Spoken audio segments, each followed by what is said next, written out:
चलिए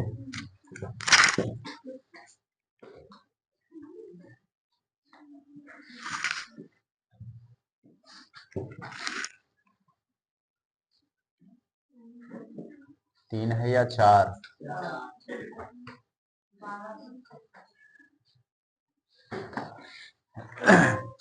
आज का जो टॉपिक है वह है यूक्लिड विभाजन एल्गोरिथम। यूक्लिड विभाजन एल्गोरिथम।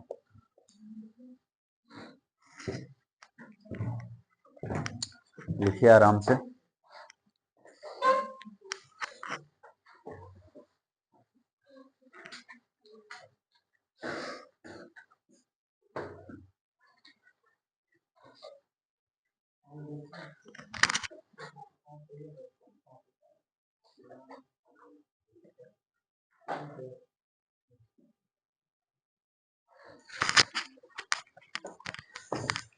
चलिए समझिए इस चीज को, क्या है ये यूक्लिड विभाजन एल्गोरिथम। ध्यान दीजिए अच्छा से। देखिए, आप सिंपल भाग जानते हैं ना। जिसे मान लीजिए कि हम 15 में 4 से भाग दे रहे हैं, या 159 में, कुछ भी ले लीजिए, 159 है और इसमें 4 से भाग दे रहे हैं। तो पहले तो इसमें लगाना है, 4 तिया 12, कितना बच गया? 5 में से 2 गया 3, ये खत्म। इस पर 9 उतारेंगे 39, 4 नमा 36। ये बात आपको पहले से पता है कि नहीं? ये जो भाग है ये तो आप बचपन में ही सीखे होंगे। ध्यान दीजिएगा इसमें। अब नया क्या है यहाँ के लिए, आराम से उसको हिलाइएगा नहीं। इसमें नया क्या है सो समझिए। देखिए, आपको शायद पता होगा कि जिसमें भाग दिए हैं वो भाज्य है। 159 में भाग दिए हैं ना, तो इसे भाज्य बोलते हैं। जिससे भाग दिए हैं वो भाजक है। ये 4 क्या है बताइए? भाजक है। जिससे भाग दिया जाता है उसे भाजक बोलते हैं। और भागफल कौन हुआ बताइए? ये 39। ये क्या हो गया? भागफल। ये हो गया भागफल। और नीचे जो बचा ये क्या है? शेष। शेषफल बोलिए या शेष बोलिए, ठीक है। अब देखिए, अंग्रेजी में इसी को डिनोट किया जाता है, भाज्य को बोला जाता है ए। भाज्य को क्या बोला जाता है? भाजक को बोला जाता है बी। भागफल को बोला जाता है क्यू। और शेषफल को बोला जाता है आर।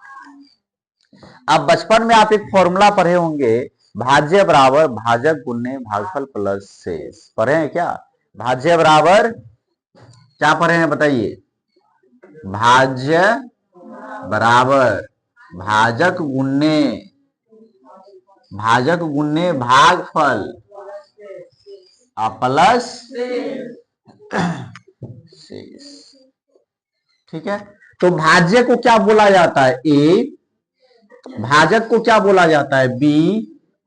गुने भागफल को क्या बोला जाता है? क्यू, है ना। और शेषफल को क्या बोला जाता है? आर। यानी कि ए बराबर बी को क्यू से गुना किए बी क्यू प्लस आर।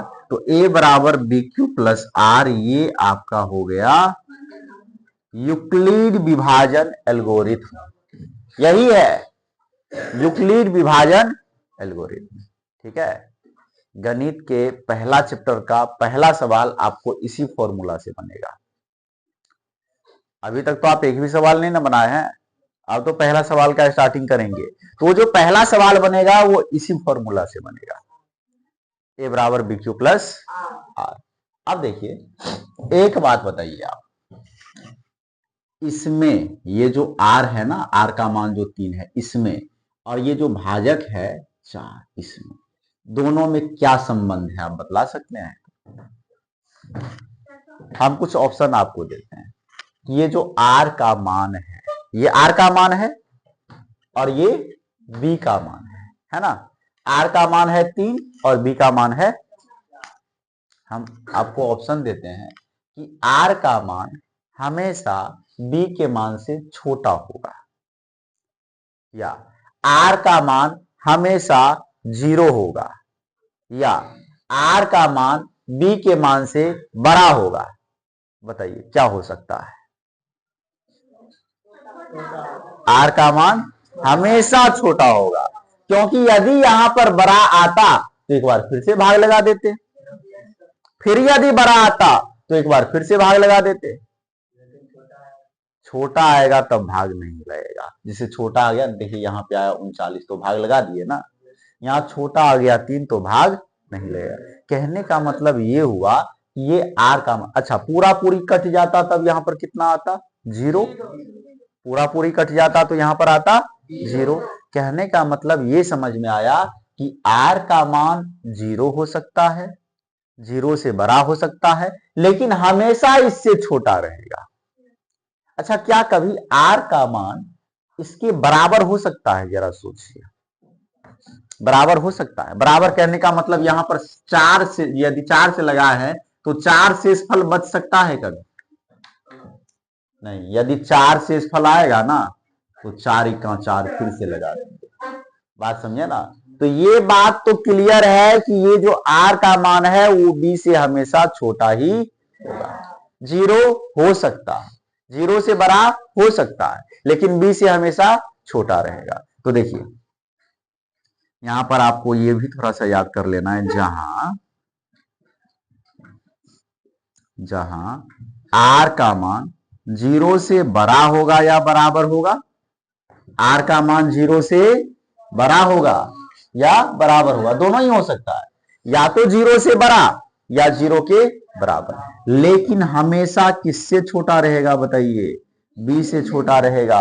और सेम यही चीज कई बार जो है ऑब्जेक्टिव क्वेश्चन में पूछ चुका है। ठीक है, तो अब तो पूछेगा तो बता दीजिएगा कि आर का मान जो होगा वह 0 से बड़ा या बराबर और बी से छोटा होगा। ठीक है, चलिए ये तो हो गया। अब इसके बाद तो यही था यूक्लिड विभाजन एल्गोरिथम। और सुनिए, इस यूक्लिड विभाजन algorithm a plus B Q plus R का उपयोग एचसीएफ निकालने के लिए किया जाता है। सुनिए, हम जो बात बतला रहे हैं उसको सुनिए और समझिए। यूक्लिड विभाजन एल्गोरिथम मतलब क्या? a बराबर बी क्यू प्लस आर का उपयोग कहां होता है? दो संख्याओं का एचसीएफ निकालने के लिए,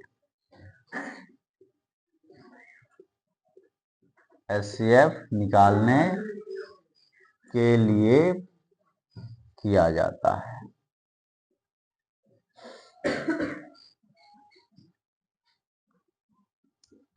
ठीक है, यूक्लिड विभाजन एल्गोरिथम का उपयोग दो संख्याओं का एचसीएफ निकालने के लिए किया जाता है। ये सेम क्वेश्चन भी कई बार एग्जाम में पूछा है कि यूक्लिड विभाजन एल्गोरिथम का उपयोग कहां किया जाता है? तो दो संख्याओं का एचसीएफ निकालने के लिए। दो संख्याओं का एचसीएफ को ही हिंदी में मौसौ कहते हैं, महत्तम कहते हैं। ठीक है, तो एचसीएफ मतलब मौसौ। तो दो संख्याओं का मौसौ निकालने के लिए किसका उपयोग? यूक्लिड विभाजन एल्गोरिथम का उपयोग। किसका उपयोग? यूक्लिड विभाजन। चलिए ये तो क्लियर है। बस एक और लास्ट कॉन्सेप्ट है, उसके बाद आपको कॉन्सेप्ट सब नहीं पढ़ना। पहला चैप्टर का फिर कल से क्वेश्चन करेंगे। तो जो कॉन्सेप्ट है उसको समझेंगे। वो कॉन्सेप्ट है आपको परमेय अपरमेय वाला कॉन्सेप्ट चल रहा था ना, उसी से रिलेटेड था। आप बट्टा में जान गए थे, बट्टा में कौन परमेय होता है कौन अपरमेय होता है वो आपको पता चल गया था। ठीक है, अब देखिए, जैसे पहले अच्छा होता शांत अशांत देख लेते हैं। शांत अशांत, शांत अशांत, शांत अशांत। ध्यान दीजिएगा क्या होता है ये शांत और क्या होता है ये अशांत। देखिए, आपको जब भी बट्टा में कुछ दिया हुआ रहेगा P बट्टा Q के रूप में, ठीक है, और बताना है जो P बट्टा Q के रूप में दिया हुआ है वो शांत है या अशांत है। P बट्टा Q से आप घबराइए नहीं। P बट्टा Q का मतलब हुआ कोई भी संख्या जो बट्टा के रूप में लिखा गया है। 1/2 है, 5/7 है, 1/1000 है, कोई भी संख्या जो बट्टा के रूप में लिखा गया है उसी को कहा गया है P बट्टा Q। ठीक है, तो कोई भी संख्या जो P बट्टा Q के रूप में लिखा हुआ रहेगा वो शांत है कि अशांत है, ये बात हम कैसे पता करेंगे। देखिए, स्टेप 1, 3 स्टेप है इसका।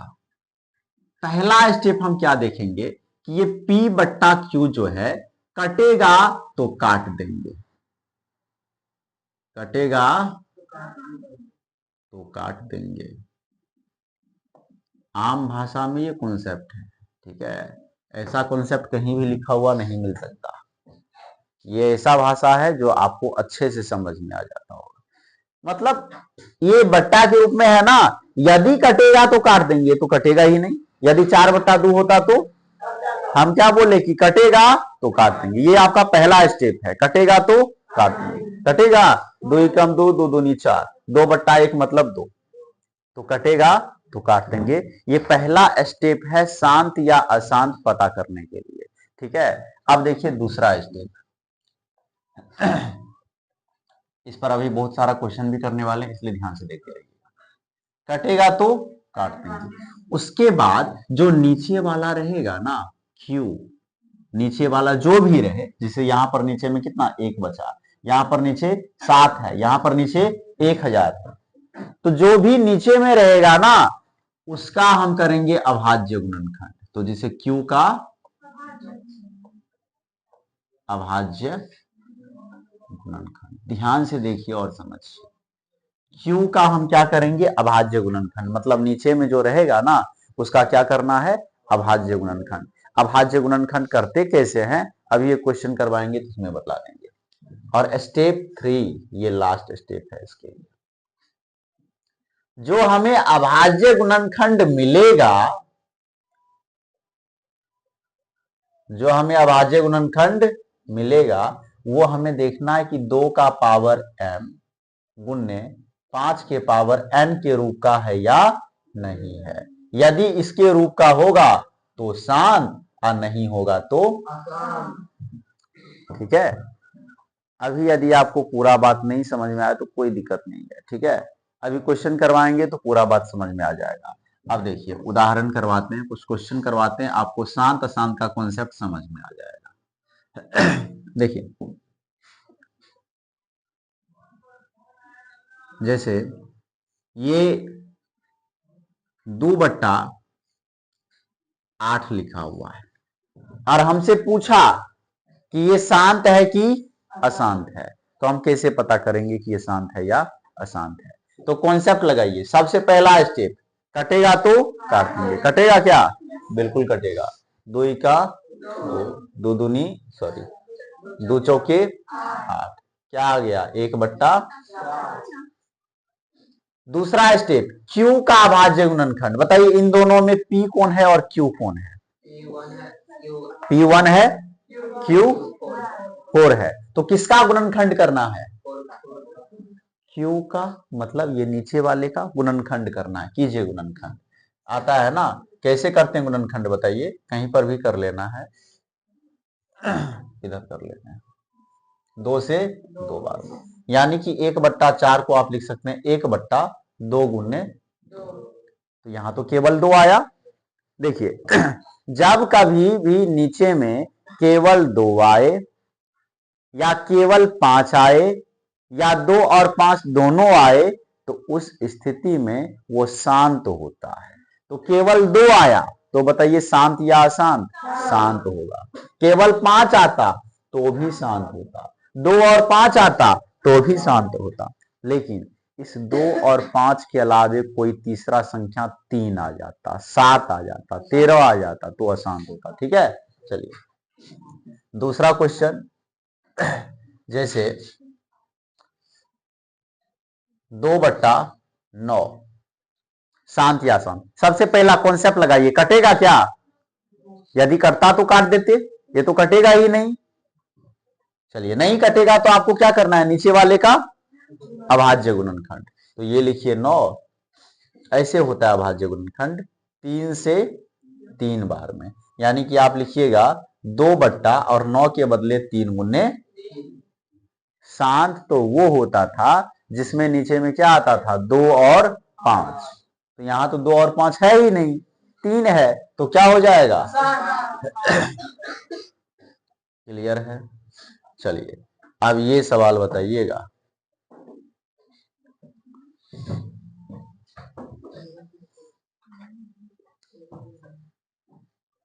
13 बट्टा 3125 शांत या अशांत? ये ऐसे नहीं पता चलेगा, सबसे पहले कटेगा तो काटेंगे, कटेगा नहीं, ठीक है। उसके बाद दूसरा स्टेप क्या है बताइए, इसका हिलाइए नहीं, उसे हिल रहा है, इसका क्या करेंगे, अभाज्य गुणनखंड, ठीक है, 3125 का। तो यहां पे कर लीजिए 3125 का अभाज्य गुणनखंड। 5 से 5 छक्के 30, 1 पर 2, 5 दूना 10, 5 25। फिर लगाइए 5 से 5 का 5, 5 दूना 10, 5 25। फिर लगाइए 5 से 5 दूना 10, कितना बच गया, 2, 2 पर 5 25, 5 25। फिर लगाइए 5 से, आप क्या देख रहे हैं, 13 बट्टा इतना 5 लिखने से अच्छा है आप गिन लीजिए, 1 2 3 4 5, सीधे 5 एगो लिख दीजिए, और क्या वो 5 है, 5 हुआ है तो ऊपर में 5 डाल दीजिए, 5 का पावर 5, तो केवल 5 आया ना। तो केवल 2 आए तो भी शांत, केवल 5 आए तो भी शांत, 2 और 5 आए तो भी शांत, लेकिन इसके अलावा कुछ अलग आ जाए तो अशांत। तो ये शांत है कि अशांत है? शांत है। ये क्या है? चलिए बहुत अच्छा, ये चीज आपको समझ में आ गया। चलिए अब यदि कोई संख्या दशमलव में लिखा हुआ रहेगा तब कैसे पता करेंगे शांत है या अशांत है? देखिए दशमलव में यदि कोई संख्या आगे जाकर के खत्म हो जाता है, दशमलव में आगे यदि खत्म हो गया तो शांत होगा, और नहीं खत्म हुआ तो अशांत होगा। देखिए जो भी दशमलव में लिखा हुआ रहेगा, दशमलव वाला संख्या, दशमलव वाला संख्या, जैसे ये 2.35 दशमलव वाला संख्या है ना, तो ये आपको क्या दिख रहा है, 2.35 पर जाकर के खत्म हो गया। जब खत्म हो गया तो ये क्या होगा बताइए, शांत। खत्म हो गया तो और देखिए यहां पर एक संख्या लिखते हैं 2.35 ऐसे ऐसे ही चलता जा रहा है, खत्म नहीं हो रहा है। आप दोनों पीछे चले जाइए।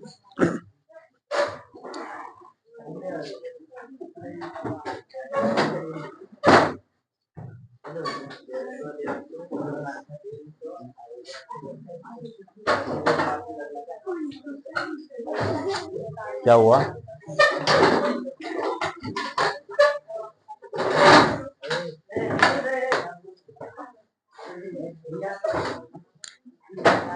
चलिए आप देखिए ध्यान से, इतना लेट नहीं किया कीजिए, नहीं तो कुछ समझ में नहीं आएगा मैथ में।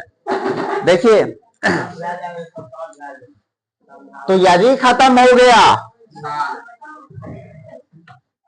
आपको भी पता है कोई आदमी यदि खत्म हो जाता है तो पूरा शांत,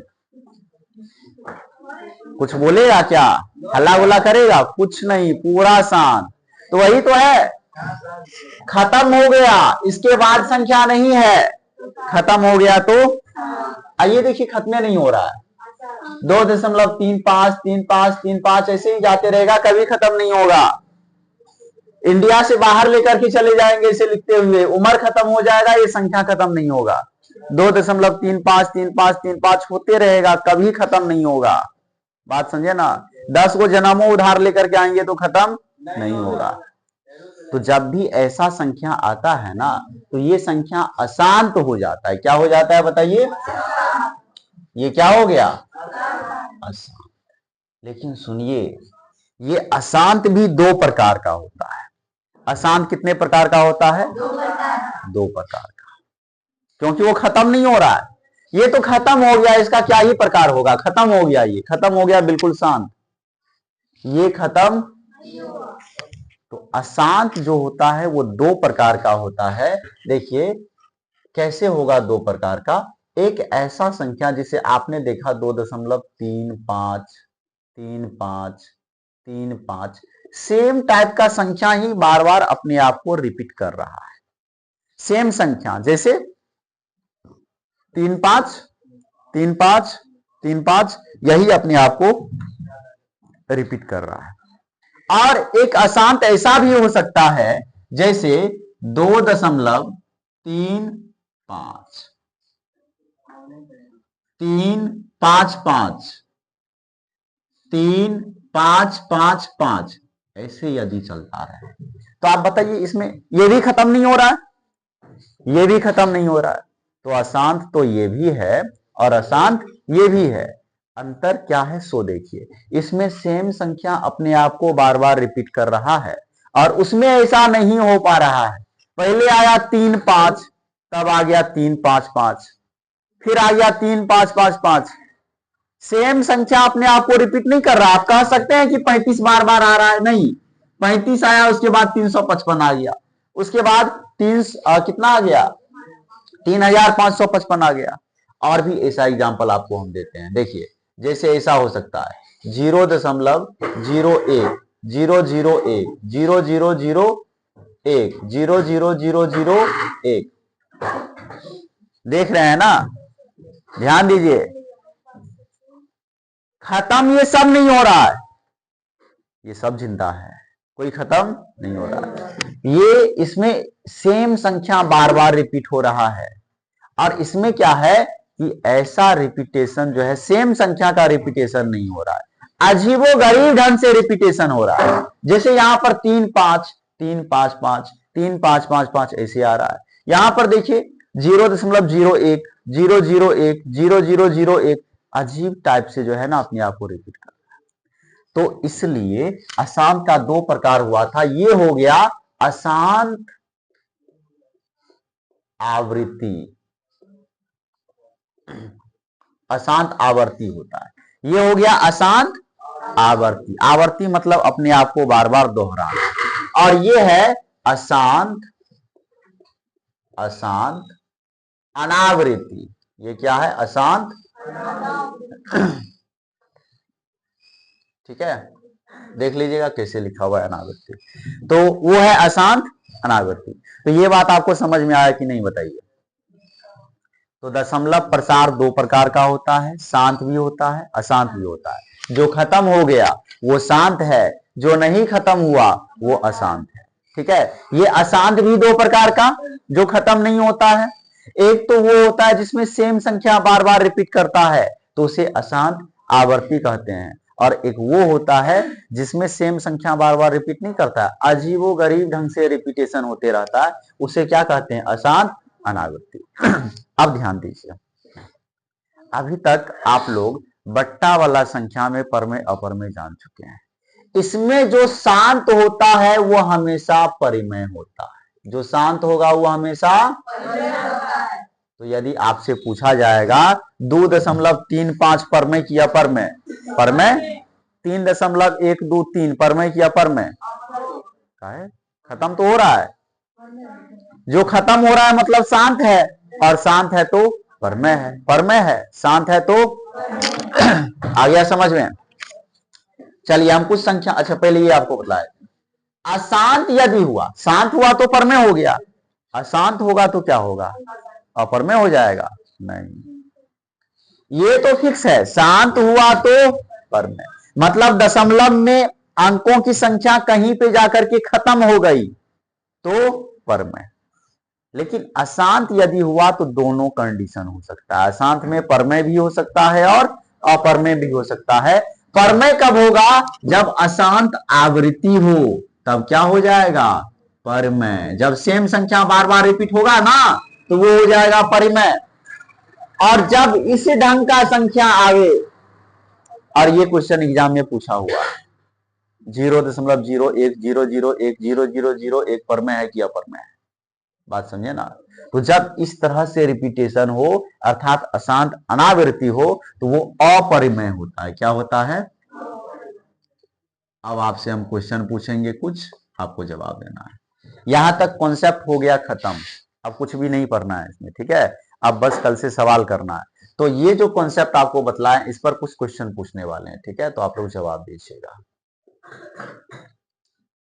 पहला आपको बताना है 3.123576196।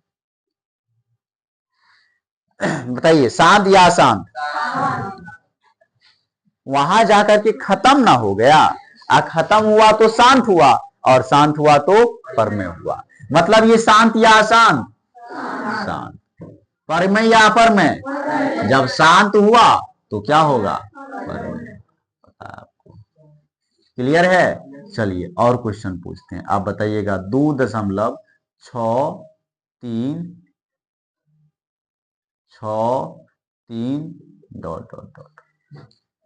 बताइए क्या है?